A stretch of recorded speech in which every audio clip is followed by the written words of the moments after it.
We were very impressed by the set of the sort of club where your character... Century Club? Yeah. It's pretty sweet, isn't it? It's a really cool set. Yeah, yeah. No, we just shot in there yesterday, and we shot in there a couple weeks ago as well, and it's beautiful there. Mm-hmm. Well, can you tell us about that set and what your character does there? Yeah, I can. That's kind of where he does his business. I mean, he runs security for the club, where his company does, Excelsior. And basically, they have cameras all set up through there, and they'll basically say, okay, this person is there, and I'll go in and talk with them. And, the show has a lot to do in the beginning about kind of corporate espionage. And so you see how Ethan kind of operates and how the security company operates as well.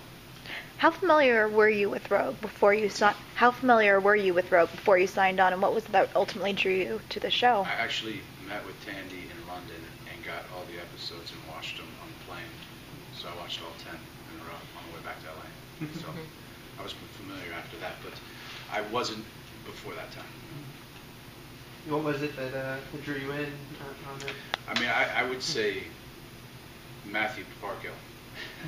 I mean, and Nick Ham and Tandy, but I just like his style. I think he's really smart in the way he unfolds things. I think there's a lot of cat and mouse kind of games that are being played, and mental games that are being played. And I thought that the show also had this kind of fresh, new, almost like a soft porn at times. But no, it has an interesting and different look. I don't watch a ton of television, but I thought it was pretty risque and pushing the envelope.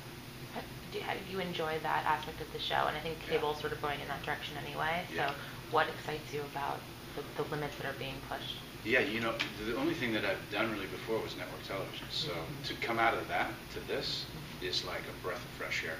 It's like the walls came down. And I don't think I would ever go back to network just for that. Just because it's just, the freedom as an actor to play, and certainly Matthew and Nick have given me that ability, but, just to be able to curse, you know what I mean?